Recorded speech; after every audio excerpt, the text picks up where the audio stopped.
联手结盟，共创高峰。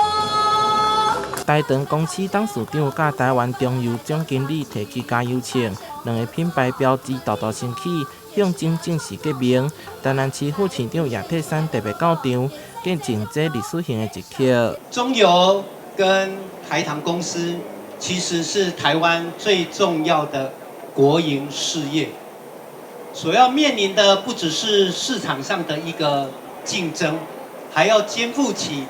我们政府所交付的一些政策的责任。台糖加油站因应市场变化，不断转型升级，为单纯的加油服务到扩展电动车充电桩、贩售商品等多元经营。即卖为着提供人客更优质的服务，甲中油革命。以加盟的方式，那么一来也可以提升中油的这个市占率，二来我们也可以让我们的台糖透过中油会员，那么的这个人数呢增加，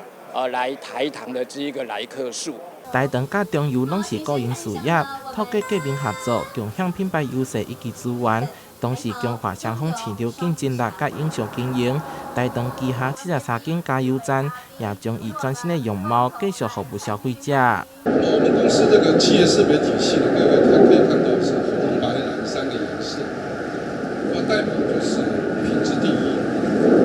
服务至上，贡献最大。秉持着经营理念，中油相信有台糖加油站的加入，会当再创高峰。台糖表示，除了维持原来的台糖会员权益之外，消费者到台糖加油站也会当使用中油会员卡等相关优惠。台南新民生台采访报道。